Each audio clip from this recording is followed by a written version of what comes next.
പഴം ഇതുപോലെ നന്നായിട്ട് കറുത്ത് പോയിട്ടുണ്ടെങ്കിൽ നിങ്ങൾ ഇത് കളയരുത്. ഇതുകൊണ്ട് നമുക്ക് നല്ല രുചികരമായിട്ടുള്ള സ്നാക്ക് ഉണ്ടാക്കിയെടുക്കാൻ പറ്റും.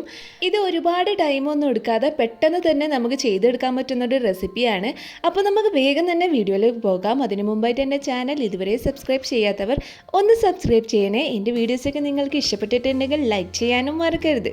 അപ്പോൾ നമുക്ക് ഇതിന് വേണ്ടിയിട്ടുള്ള ഇൻഗ്രീഡിയൻസ് എന്തൊക്കെയാണെന്ന് നോക്കാം. ആദ്യം തന്നെ ഒരു മിക്സിയുടെ ജാറിലേക്ക് 2 നേന്ത്രപ്പഴം ഇതുപോലെ ചെറുതായിട്ട് കട്ട് ചെയ്തിട്ട് ഒന്നിട്ട് കൊടുക്കാം. ഇനി ഒരു ഫ്ലേവറിന് വേണ്ടിയിട്ട് 2-3 ഏലക്കായ ഇതിലേക്ക് ചേർത്ത് കൊടുക്കാം. അതിനുശേഷം ഒരു 1/2 കപ്പ് പഞ്ചസാരയാണ് ഞാൻ ഇതിലേക്ക് ചേർത്ത് കൊടുക്കുന്നത്. ഇനി നമുക്കിതൊന്നും തരികളൊന്നും ഇല്ലാതെ നന്നായിട്ടൊന്ന് ഗ്രൈൻഡ് ചെയ്തെടുക്കണം. ഇതുപോലെ നന്നായിട്ട് ഗ്രൈൻഡ് ചെയ്ത് കൊടുത്തതിന് ശേഷം നമുക്കൊരു പാത്രത്തിലേക്ക് ഇത് മാറ്റി കൊടുക്കാം. ഇനി നമുക്കൊരു 1/4 കപ്പ് മൈദ ഇതിലേക്ക് ചേർത്ത് കൊടുക്കാനുണ്ട്. മൈദക്ക് പകരം നിങ്ങൾക്ക് ഗോതമ്പ് മാവും ചേർത്ത് കൊടുക്കാം. ഒരു 1/2 കപ്പ് ഗോതമ്പ് മാവ് ആണെങ്കിൽ ഒരു 1/4 കപ്പ് മൈദ അതിൻ്റെ കൂടെ ചേർത്ത് കൊടുക്കാം.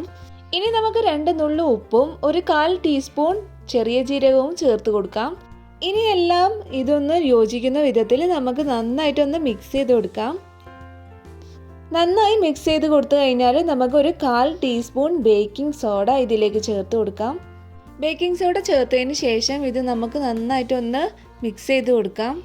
ഇതിലേക്ക് നമ്മൾ വെള്ളമൊന്നും ചേർത്ത് കൊടുക്കുന്നില്ല. ഈ ഒരു പരുവത്തിലായി കഴിഞ്ഞാൽ നമുക്ക് ഫ്രൈ ചെയ്തെടുക്കാം. ഇതൊന്ന് ഫ്രൈ ചെയ്തെടുക്കാൻ വേണ്ടിയിട്ട് ഞാനൊരു പാനിലേക്ക് ഓയിൽ ഒഴിച്ച് കൊടുത്തിട്ടുണ്ട്. ഓയിൽ നന്നായിട്ട് ചൂടായി കഴിഞ്ഞാൽ നമുക്കൊരു മീഡിയം ഫ്ലെയിമിലേക്ക് ഇട്ട് കൊടുക്കാം. അതിനുശേഷം നമുക്ക് ഇതുപോലെ ചെറിയ ചെറിയ ബോൾസ് ആയിട്ട് നമുക്ക് ഫ്രൈ ചെയ്തെടുക്കാം. തിരിച്ചും മറിച്ചും ഇട്ടിട്ട് ഉള്ളൊക്കെ നന്നായി വെന്ത് കിട്ടുന്നവരെ നമുക്കൊന്ന് ഫ്രൈ ചെയ്തെടുക്കാം.